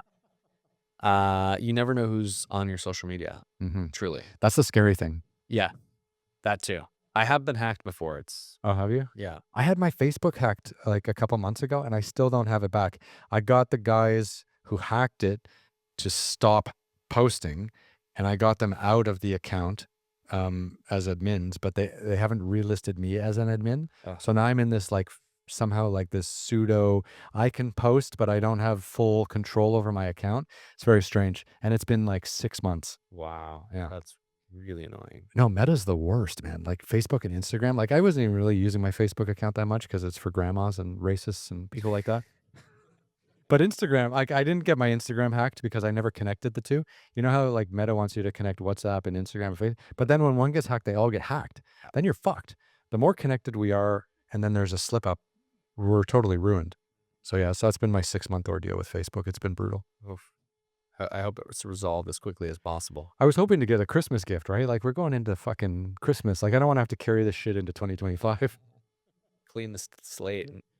So a French real estate agent selling an island in Polynesia finds you on Instagram and writes you, slides into the DM, is like, "Hey, I got this island. Let's sell it." He slid into the DM. I can't remember what he said initially, but we got on a series of Zooms to get to know each other a little bit better and, kind of talk, like a little bit of a feeling out process. And he mentioned that he had a really interesting island and that he'd like to discuss with me. Oh, wow.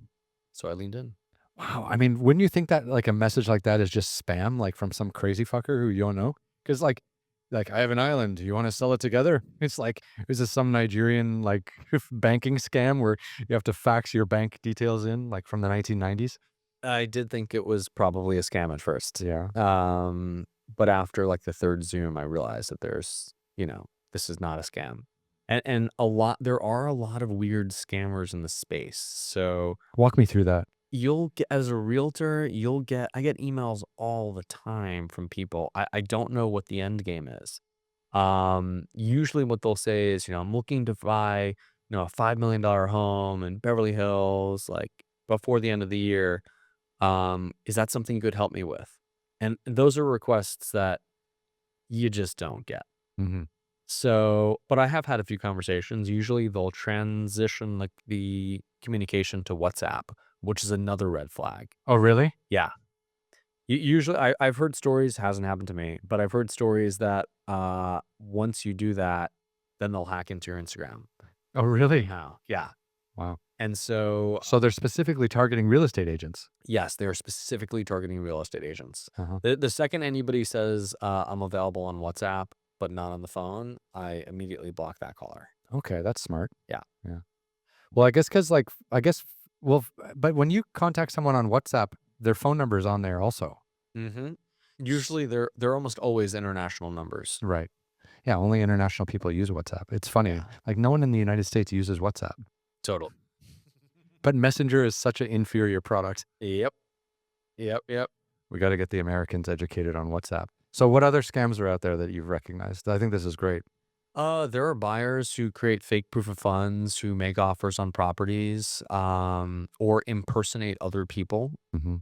I was involved in one of those situations this year, where unfortunately you open escrow and, I mean, the buyer ended up pulling out, but again, weird scams. I don't know what the end game is, but they had a celebrity realtor, very well-known person Hmm. representing them. And everything seemed above board, had plenty of cash in the bank. We verified the proof of funds. Buyer just disappeared. That's Like crazy. very crazy. Yeah. Like really, really crazy. There are lots of escrow scams also where people will hack into other servers, find out a deal is going down, and will send a separate email with wiring instructions to the buyer to wire into an account that they shouldn't be wiring money into. I've never had a buyer accidentally wire money into a scam account, but it's very common. Really? Wire fraud is like extremely common. Wow. You'd think like that wouldn't be such a big deal, but that's brazen to do that. Yeah. Oftentimes they'll set up a company, shell company, whatever, a bank account, they'll get the money and then they'll transfer that into another account and close shop. And now they've got hundreds of thousands of dollars. And they've like basically, yeah, if they're international, they've like closed off their tracks, closed the company, closed the bank account here, and now they're somewhere off international with the money, and there's nothing you can do about it. Exactly. Wow, that's scary. Yeah. I never thought about that, but yeah, and that happens. That happens quite a bit. That happens. Yeah. That's why it's really important to choose your escrow company. It's really important to communicate to your clients if you're representing the buyer. Uh, th- you know, Usually wiring instructions are sent in an encrypted email and the agents are not even copied on them. Hmm. But you want to then call the escrow company and double verify the wiring instructions before you send the wire. Yeah.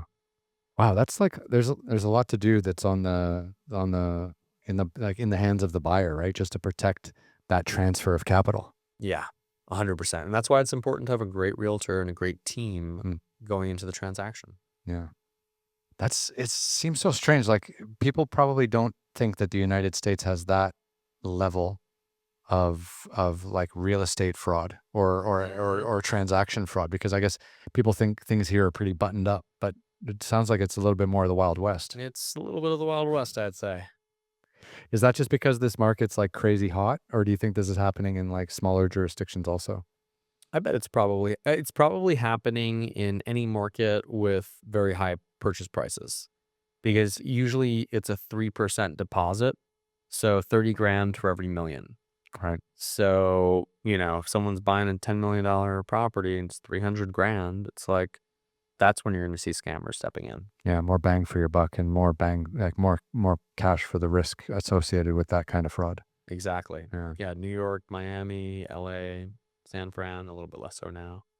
Would you ever like leave LA and practice real estate someplace else? Like is LA your end game in this career, or would you see yourself like going to Miami or maybe going to a international destination like Costa Rica, or are you like LA is going to be make or break? This is where I'm going to stay forever. I feel like LA is definitely the home base. I do see myself getting licensed in New York and Miami and Florida. Do you need other license? Like, do you need a different license for every state? You do. Oh my god. Yeah. And then you need to re-up the licenses. It's definitely a process, but the difference is if I do I do business in those states and now there's a 25% referral fee. So I've got partners in those states, share clients, get 25%. If I had a license there, I could help my client do the transaction and keep either all of it or a much larger portion of it and have somebody else boots on ground for inspections, etc. So what does it cost to like keep a license in California active? Like, how often do you have to renew it? It's every 4 years. Mhm. You have E&O insurance, which is a couple $1,000 a year, and then dues. Every year between E&O and dues, you're probably looking at 3,500, 4,000. Just to be able to practice real estate. Yes. Yeah. Without any company registration or company services or office or marketing or anything. That's just 3 or 4 grand a year just to put real estate on your business card. Yep. Exactly. And do they have rules like and regulations on how you can sell real estate? Um, I'm not sure, like how, in what sense? Well, I mean, just like Like commercial versus residential, or or commercial versus residential, or are there rules and regulations about like how you can advertise properties and what like words you can use? Like, yes, yeah. 100%. I mean, there are um anti-steering. It's called like steering if you're specifically advertising for a certain type of buyer or like trying to steer a buyer towards a certain type of property. Yeah. You can't say like perfect for young families or there are certain keywords that you're not allowed to use. MLS will actually step in and say, this is a violation. Oh wow. Yeah, Wow. That's crazy. it's annoying. But those would be like nationwide regulations, or are they also state by state? So there's CAR, the California Association of Realtors, that has its own set of rules. There's the DRE, the Department of Real Estate, which is also California specific. There is NAR, the National Association of Realtors, which has it's its own governing body. They have their own set of rules. That's the organization where there was a massive, like $417 million settlement, Oh wow. which went into effect this year. Yeah. Wow. Those are a lot of bodies to be watching over you all the time, every day. Yeah, there are a lot of bodies that we as realtors pay and they police us, which I can understand the policing, and it's also it it hampers our freedom as well. Is the cost worth the safety? Like, is the cost of having all these people police real estate agents, do you really feel like deep in your heart that makes the process safer for buyers and sellers? Or do you feel like it's just an unnecessary burden of cost on real estate agents? Great question. I would say that so NAR, I'm told, is the third biggest lobbying group in DC on the Hill. So it's not going anywhere anytime soon. Not going anywhere. Um, I would say there are certain safeguards in place that are helpful for buyers and sellers. Absolutely. I think there are certain rules that are in place that really that hurt realtors in terms of the way we can market ourselves, that don't help buyers or sellers at all. Mhm. Um, I think it's a mixed bag. Yeah, it always is, right? Like regulation, it always helps a Yes. little and then doesn't help a lot, and then maybe helps a lot and then doesn't help a little. Yeah, and I feel like these governing bodies they're not elected. They have a lot of power too. Mhm. And yeah, I'm not the biggest fan. Mhm. I'll say it bluntly and publicly. Would you ever wanna help regulate the real estate industry yourself? Like, is that a goal, like working for one of these organizations someday, or are you just happy in your own space? I'm happy in my own space. I don't have any political aspirations. I know people who are on the board of California Association of Realtors, and it's a big commitment, and it's lots of voting members, and I'd rather, run my fiefdom and enjoy my life. That's good. So you mentioned like client acquisition is a big deal for you. Meeting people, having, you know, meaningful conversations about housing choices, real estate choices, all this stuff, and building that black book of potential buyers and things like that. Like you mentioned, with this island, you're doing some advertising in various, billionaire hotspots around the world. But and obviously you got your social media, but what else do you do to like try to bring in new clients and keep that networking up? Like you mentioned today, you're having lunch, with a Mhm. potential new client. Like, are these like what percentage of these are coming from social media versus coming from your existing network versus complete cold calls? Or do you even do that? Almost everything is coming from my network. Hmm. Whether it's a former client, a friend, a business associate. There are a couple networking groups that I'm like professional groups that I'm a part of, where we share clients, like trusted advisor groups. It's rare. I do get cold calls. I mean, more like cold emails. Hmm. Compass has a great website and I'm easily searchable on compass.com. Um, but when I look at my business this year, almost everything is from a referral from somebody I know. Hmm. And I really like it that way because it's sort of pre-filtered. Yeah. But I mean, like, assuming there's someone out there right now who's starting up, a real estate career and doesn't have a black book like you, and isn't able to, bring in these potential high net worth clients based on their own existing network. Like, like if you were starting again from scratch today, like how do you think you'd do it? Like, what advice would you have? I would get a top-notch real estate coach very quickly to hold me accountable and keep me focused on processes.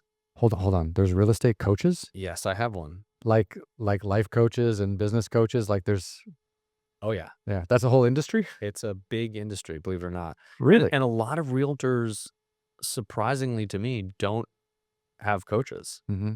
And I feel like when you want to leverage time and experience, if you can learn from somebody who's been doing it for decades, why would you not? When will you become a coach? Um, you know what? I used to coach some new agents, and I can see. I mean, I give some advice. As I grow my team, I see that being a big part of it. Hmm. Yeah, because like, you're great, and, like, you've got a lot of information, a lot of expertise to offer, and people on the podcast can listen to, but also too, like, you're probably great one-on-one. Thank you very much. No worries, I'm just amazed because obviously, like, I didn't know there were real estate coaches who kinda, like, help younger real estate agents find their feet and build up their businesses, like, that's pretty cool.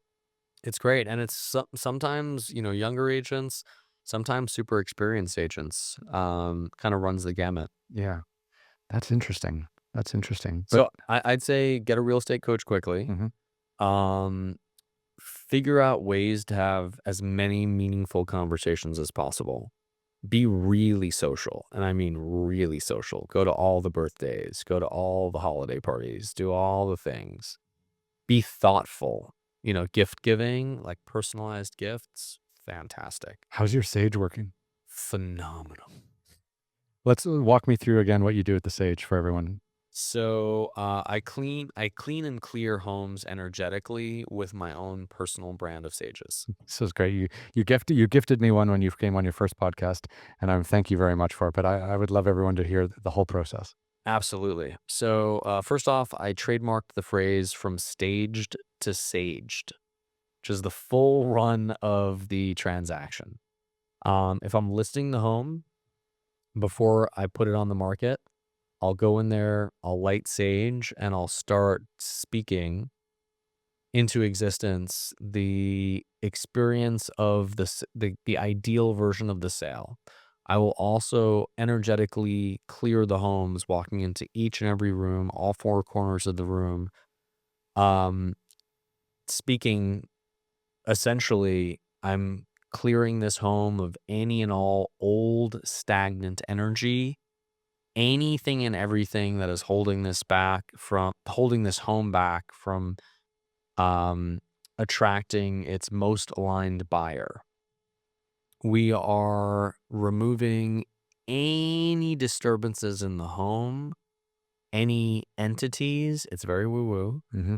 anything and everything that could potentially negatively affect the sale of this property, we are completely evaporating. That's epic. It's great. Yeah. Yeah. If it's a divorce sale, if somebody died in the home, I'll bring in somebody who does this very professionally. And they'll bring in drums and chants and smudges and all kinds of things. Do you ever film that stuff? I do. Yeah. I need to see some of it after the podcast. Happy to share. That's wild though that you go that deep into the process of kind of figuring out if there is bad energy or what's going on, and then removing it or having it displaced. That's pretty cool because like I'm not a very spiritual person, but you can when you walk into a place and something feels wrong, something really can feel wrong. People really can feel the energy of a home, whether or not they know it. Yeah. They walk into a place, there's a disturbance, they don't feel good, something's like, yeah, you don't want that. How often do you run into those kinds of situations? Pretty often. I'd say maybe like 1 out of every 3 homes. Are you serious? Yeah. 1 out of every 3 homes has bad energy for you, the agent, or bad energy for someone else, the buyer? I would say has just bad energy that I can feel that Really? needs to be cleared. Yeah. Would you consider yourself to be like hypersensitive to that, or are you just like a normal dude who's like, no, this place has got something funky going on? I'm pretty hypersensitive. That's I'd say interesting. most homes people will not pick up on. Okay, The that's what energy I that was. I'm picking up on. That's what I was getting Yeah. at. Yeah. Wow. So like when you read a home, when you feel a home, you really feel it. I really feel it. That's crazy though. Like, where did this sensitivity come from? Like, is it something that you've trained yourself to recognize?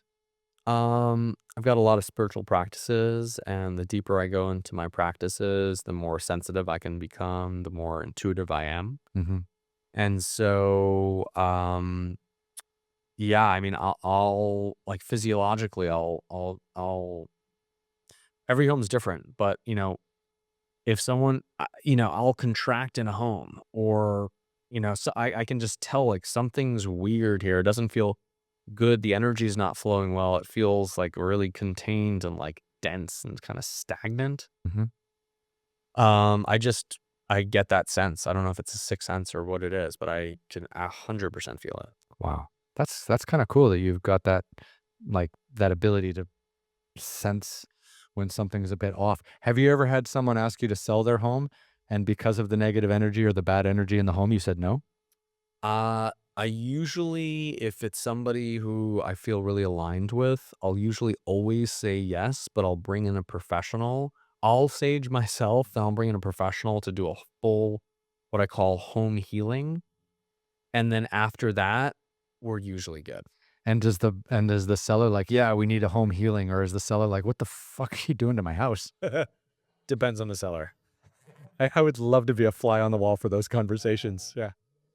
Come on, it was just a a murder suicide in the garage. Everything will be fine.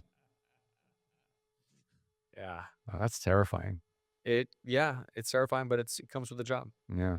And I mean, have you ever seen like a couple, like a husband and a wife, like walk into a house and they both just have completely different reactions, and maybe some of it could be actually based on that like negative energy that you're talking about? I have definitely seen a couple go into a house and, like, the husband's like, "Oh my god, yeah," "Yes," and the wife's like, I don't know about Mm. that living room," or yeah, that happens all the time. Really?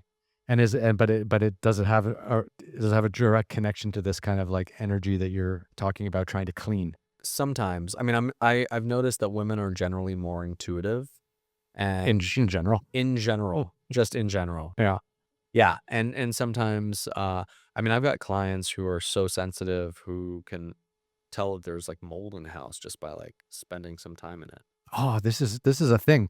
So a few weeks ago, I had Maxine on the podcast, and she's a mold expert, and we did like an hour and a half on molds, and it was amazing. She can walk. She's a mold removal expert. She lives in Miami, very wet, very humid, lots of business. Right out here, not so much.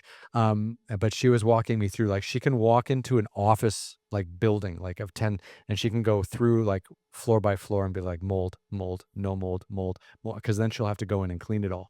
But Mhm. she's like so attuned to it because she had like mold poisoning when she was like young, where she was living in a bedroom that was had too much mold in it, and it like the mold seeped into her pores and like got into her bloodstream, and it like slows you down. Like it has like really Okay. serious health effects. And then she figured out like she was being slowly poisoned by mold, Yep. and then she was able to reverse that, and now she's hypersensitive and turned it into her business. What a pivot. What a pivot, yeah. Sorry, that was a huge aside, but yeah, no, it's true. So I guess when you're selling a home, or when you have buyers that wanna buy a home, you bring in like a mold inspection expert. When I'm representing the buyer, for sure. Yeah. If I'm representing the seller, I don't always do that. Um, if you're doing a full mold inspection, it can be, 2,500 bucks. Mhm, Depends on the size of the home, the number of samples you're doing. And, sometimes sellers, like, don't wanna know and don't care, and mhm. it's an as-is sale, they'll say it's not their responsibility. If you're a seller, any report that you get, you have to disclose to the buyer.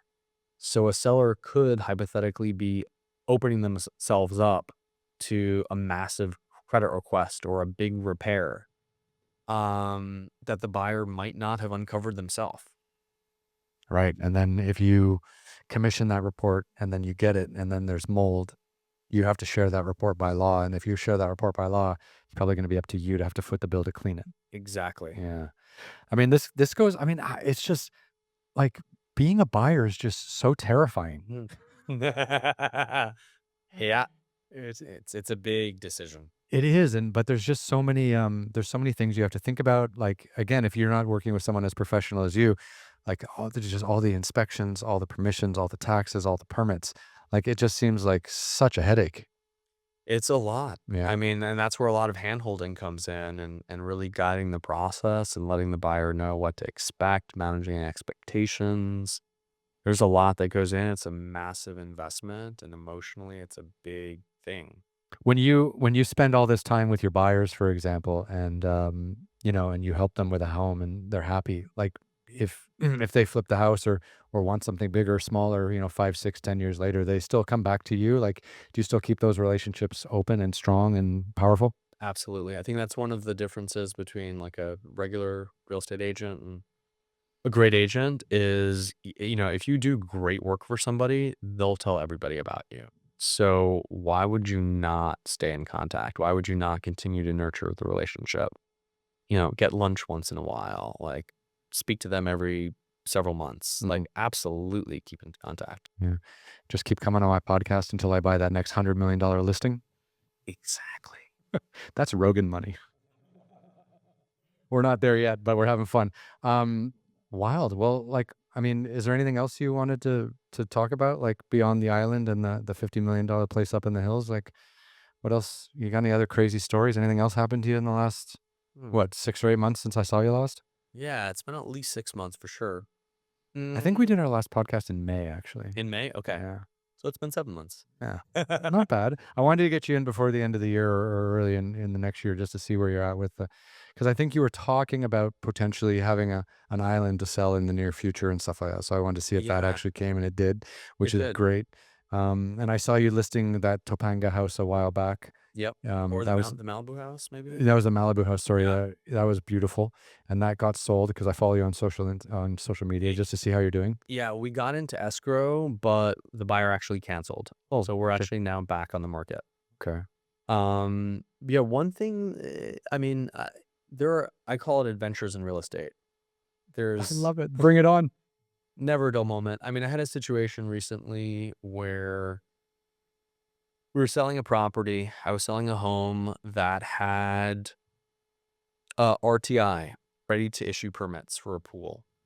Everything was stamped, fully approved. Hold on. So if you buy a piece of land in LA or Malibu or wherever, and it's like a luxury property and you have a luxury house, you can't just build a pool by yourself. You can't just be like, I need a pool. I'm just going to dig and build a pool. You need a permit.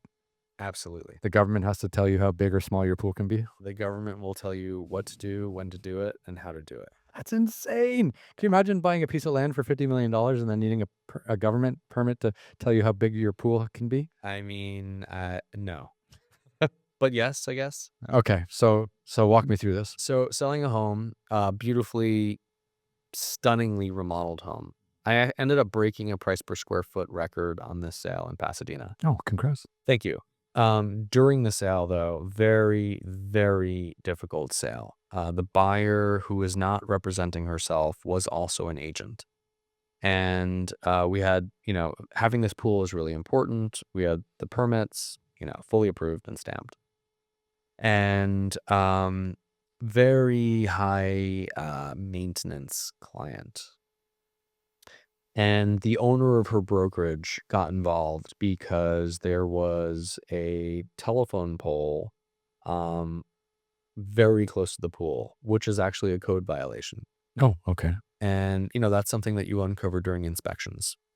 And it got to a place, it was the day they were supposed to remove all contingencies, and the owner of the brokerage, who was not involved in the deal, called me and said, listen, we believe that the buyers have some recourse because you've advertised this property in a, how did he say it? In not the right way. Because you can't build a pool. So you've misrepresented the sales promotion of this property. Basically is what he was saying. Yeah. And I said, we had a backup offer. It was the exact same dollar amount. And I said, you should just cancel the sale. If your clients don't want the property, no problem. And he said, no, actually, we feel as if you misrepresented this property. And so my clients have certain rights that they might like to exercise. And I was like, let's just cut right to it. What are you talking about? Is this guy trying to get like a 5% discount or something by threatening you professionally? Yes. How pathetic is that? Yes, he was. And so yeah, absolutely agree with you. And I said, listen, we advertise this property effectively, correctly, and 100% above board. It's RTI, and it's stamped. Here it is. If during inspections you've uncovered, and I talked to my legal department as well, Sure. prior to calling him back.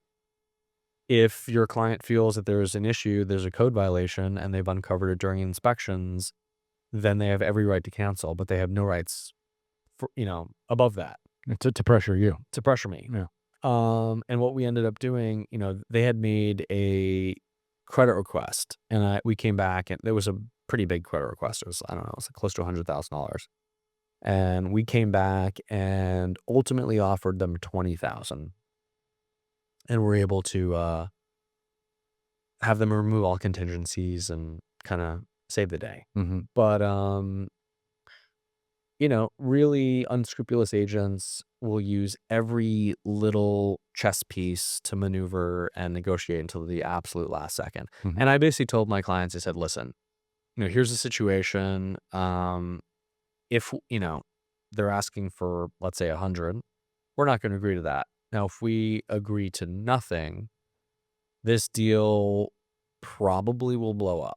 It may or may not. It's a it's a big risk. But the question is, how do you want to handle it? I don't make the decisions. I'm offering you options and guidance. We could send them a notice to perform, which means they need to remove it contractually. Or we can give them a little bit and know that we're conditional upon them removing. So everything happens simultaneously. Mhm. Here's 20 grand. You're going to agree to 100% remove all contingencies and close.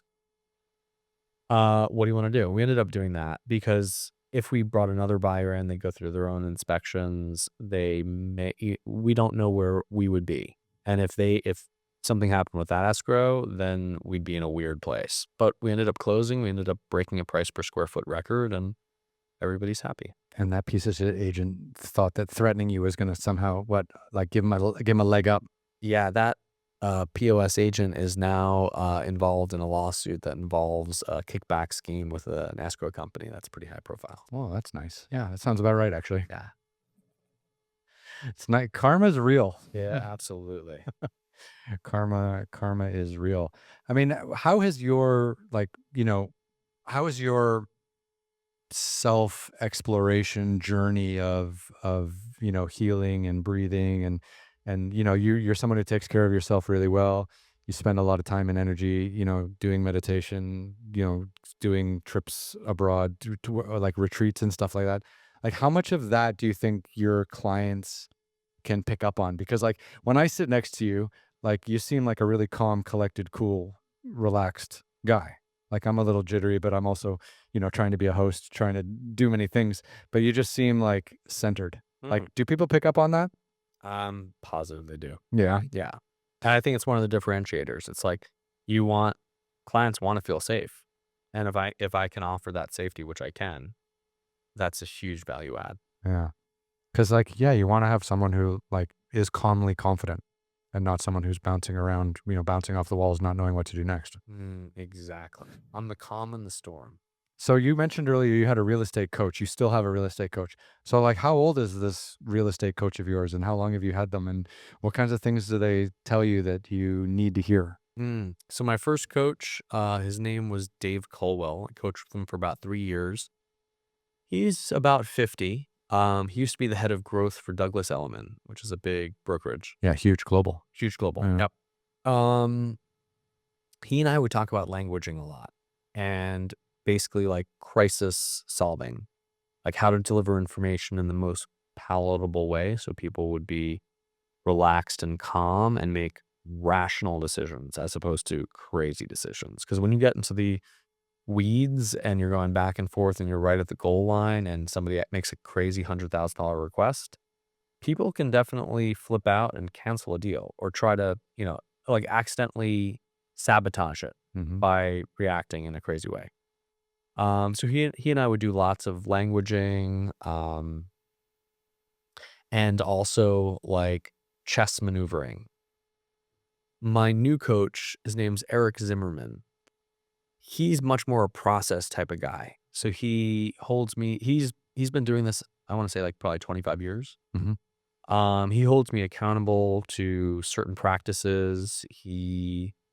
Mm, he's really like he's kind of stoic and really by the book. Hmm. He's very different and also really structured in a cool way. And I the structure really helps me. Hmm. Yeah. Yeah. Cause like when you think about structure, when you think about process, when you think about procedure, like being a self-employed or entrepreneur and a real estate agent, like how organized you have to be, how diligent you have to be with the details, how much of a communicator, how much of a great communicator you have to be. And to me, when I listen to you, all I can think about, the thing that keeps like ringing in my head is just manage fucking expectations. Yeah. Like if you're dealing with buyers or sellers and you're just communicating with them in a real and effective way, but just managing their expectations so no one gets too far ahead of themselves. Like to me, like everything you say, all I hear in the back of my head is just like manage expectations, manage expectations. Yep. 100%. Oftentimes, I mean, sometimes it's a first purchase. Yeah. And so they've never gone through inspections. They have, they get a mold report and they're like, There's mold and, mold's a serious thing, but also there's mold in the air outside. So, like, let's talk about, like, how elevated are the mold spores? Like, are they localized? Like, really, it's about bringing expertise to the table and, like, properly explaining each step in the process, like, what you can expect, what's good, what's bad, Mhm. that kinda stuff. Not bad. Not Yeah, bad. Well, I can't wait till I buy a home. I'm gonna ring you up and be like, "Let's do it." I can't wait as well. Well, I'm saving up for, like, the $50 million place on the top of the hill, though. Great. Yeah. I'm available for that. Perfect. Excellent. Look, is there anything else you kinda wanted to chat about? Can we is there anything else going on, or are you feeling good? I mean, I feel great. I feel fantastic. Yeah? Yeah. Okay. So, where can people learn more about you? What are your social media handles? At Adam Brawer on Instagram, adambrowerestates.com, Mhm. and Adam Brawer Estates on YouTube. Brilliant. And I'll link to all this stuff when we post it on the social media and stuff like that. But buddy, it's good to see you again. It's been great to see you, Ryan. I really love these. Hold on, we gotta go up here. Now people can see we're in the same room. Yes. Thanks for coming back. Thanks for having me. Yeah, man. Come back anytime. It's such a great chat, and you're working in a business. Everyone needs a fucking home. So it's great to be able to get that insight. Thanks for having me. It's Hmm. been a blast. All right, boss. Great. And we're out. Sweet.